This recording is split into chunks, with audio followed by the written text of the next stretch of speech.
Hello everyone, I'm T. Vega, and with me I have Professor Janaina Cardoso. Janaina, thank you very much for doing this interview and taking the time to and speaking to us. Oh, thank you for the invitation. Okay, I'm very happy to be here. It's a pleasure, Okay, thank you very much. Janaina, in your opinion, what are the main challenges of working at a public university? Okay, I could say about some things like lack of resources, difficulties that we have in relation to our payment and so on. But nowadays, I think that the biggest challenge is to keep the public university public. So I think it's very important to have this idea of having people from different financial situations, financial status working together. And then our challenge is exactly this one, okay, to keep it public and for free. Okay. But the others, it will be more or less like this, okay, the idea. You work at UERJ, which is a state university, right? Mm-hmm. Do you think that UERJ is more like is at risk right now? Yeah, it's really at risk. We have the new governor said that he's going to ask for payment, so students will have to pay to study. It's not going, they say that it's not private. They mention, for example, the British universities like Oxford and Cambridge, that they are considered public. But in Britain, what is considered public is completely different from Brazil. And it's just, you go if you have enough to pay, okay? So for us, we have a big risk. It's a big problem.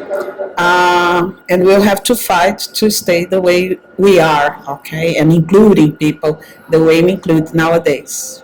And what can we, people who are not part of the academia, do to help and support? I think that the like things like this one that you are doing when you interview and when we can talk about the problem is a way of helping. And when they will probably ask us to give our opinion, vote, and so on, if you could vote for keeping it real public. It's very important, okay? And the movement that we can do for the university, to help university, this is very important as well. But do you think something like a referendum is going to happen, asking like Yes, everyone's opinion? probably. I'm not sure because you don't need UERJ, you need allergy. Do you know about the assembly? So they need just the governor and the deputies. But what you can do if you have voted for a certain deputy is to talk to this deputy and say, okay, that I voted for you, but you have to help us, okay, keeping the university. This would be, I don't believe that they are going to ask people in general, but you can talk to the people you voted for. It's very important for us too, okay. Very important. So talk to your representatives. Yes. And what advice would you give to a young professional who's considering an academic career? Well, first of all, study. You have to like to study because you have to study a lot and you have to keep researching for the rest of your career. So this is the first thing. The second thing would be to think about the course that you take. Try to to study at a good university, public or private, but good universities, because it makes a difference when you try to enter the career, try to work in good institutions, for example.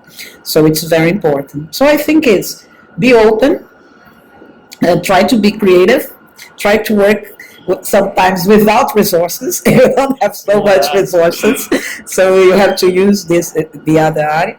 But it's good. In another way, you have some good points as well. Okay. Yes, UERJ is for sure an excellent school. Yes, it's considered an excellent school, university, and it's one of the best for teachers, for developing teachers. And especially if you talk about English, it's very important. And it's interesting to see that although we have many problems, as we are talking about, but we are still considered one of the best universities in the world.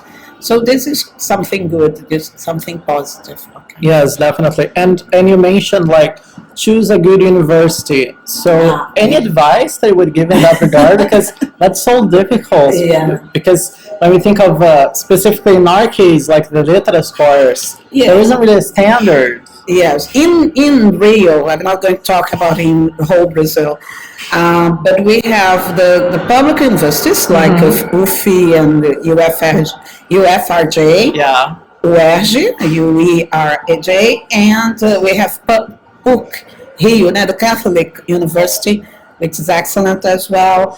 But if I'm talking not just to Rio, I'm talking to Brazil. So I think you have to, before you enter university, you have to talk to people who have studied there, who had after that who are at the market, and then they may mention something. But at the same time, I think it's very important to, how could I say, to try to do your best. Because even if you are not at an excellent university, but if you are a good student and you like what you are doing, probably you are going to be happy and good at the profession as well. Okay. Yeah, sure.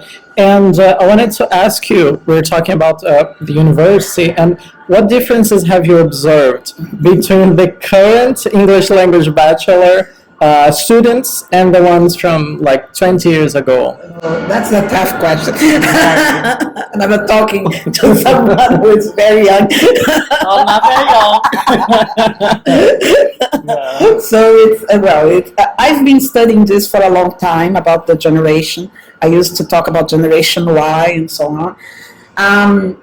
Nowadays, I think the difference would be the way these kids they come to university. I would say they are less mature because their family, they have to protect them more, so they are less mature, but they are more creative. Okay, I started the other way around. Some people say they don't like to read. It isn't true. They like to read what they like, what they are interested in. The problem is that at university you have to read several things, not only what you like.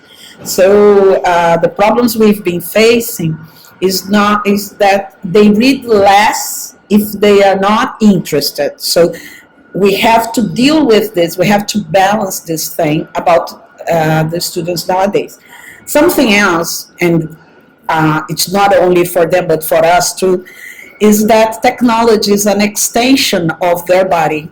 And we can't just imagine now, we are using two cell phones to do this interview. So imagine if you say, okay, no cell phones here. How would we work, if we didn't have this stuff? So you would need more material, more technology, and so on and so forth. And so we have to be careful. I think, again, that education has to consider the changes and then adapt the classes, the course to this new reality and not cut their body saying don't use the cell phones. Okay? So the thing is this, I think that they are not better, they are not worse, they are different. And we have to try to understand the differences. Another thing is about hierarchy. Yes, hierarchy. Yeah, that's hierarchy. Because what happens in the past, people would obey someone who was the boss because you are the boss, you are the teacher. So listen to me. And that's it. I have power. You are nothing. Not like this, but of course. But usually would have this system of you have to obey me because I'm the professor. And nowadays they obey. They're not obey. They respect authority if they believe should be respected. So I think this is positive because they, in a way, they are going to respect if they believe should be somewhat respectful, let's say. So this change to the position at university We have problems sometimes, a generation gap between old teachers and younger teachers, and also the students with some teachers, not all the teachers. But it's basically this. Okay, I think good thing they are creative. Bad thing is that we have to explain everything. Why you're doing this, why you're reading that, and so on and so forth. But it's good as well. Yeah, like I graduated in 2007, and when I look at the people going to university now, I can see a big difference. And it hasn't been that much time. Yes, it's true. It's been changing very fast, and but I think I try to adapt to this new reality. So nowadays, for example, they don't like books. They don't use books. They use the cell phones. If they have to check something, they use the cell phones. The dictionaries are the phones. But then I work with how to use technology to teach. In my case, I deal with this. I say, okay, so you use it very well to study. So let's try to transfer this to teaching, because sometimes they are, how could I say, I forgot the term, but it would be, they are more old-fashioned when they become teachers. So I say, no, you have to use this potential for teaching as well. Probably because they had more old-fashioned teachers themselves, right? Exactly. I think that's the problem. They tend to reproduce those patterns. Yes. And in your opinion, what are the perks of pursuing a university degree in language? Because in our profession, many people, they come from like different paths. So from other careers, and maybe they take courses like the self, and then they become teachers. So how does that work? Yeah, so I think that first of all is the cultural aspect, which is very good. So you have a really good preparation. You are not going to be just doing reproduction of books, but you have much more. And so this background, this cultural background, is very interesting. You see education in another way as well, because you are not just going there as a teacher for this specific class. I'm not a teacher, so some of them, they say I'm an instructor, and that's not the point. Okay, you have to see that you need this background of education, of culture, of literature, and language, even language, that could help you become a professional. And I think that professional is different from just going there and teaching. Okay, of course we have good teachers who started like this from other jobs, but usually, in a way or another, they try to find these aspects in another way, or studying or taking courses, training, and so on and so forth.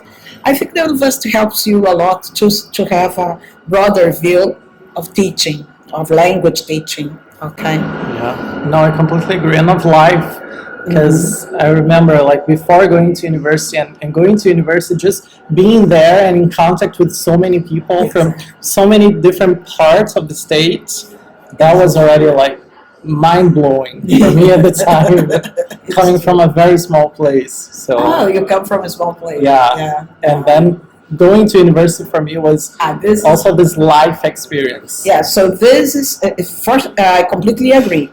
I see some students that when they come to university, it's a new world, because they were coming from small places, and their contact with different areas as well, because you don't have contact just with language, but you meet people from other areas, you have discussions, you have parties, you have social life, and so on.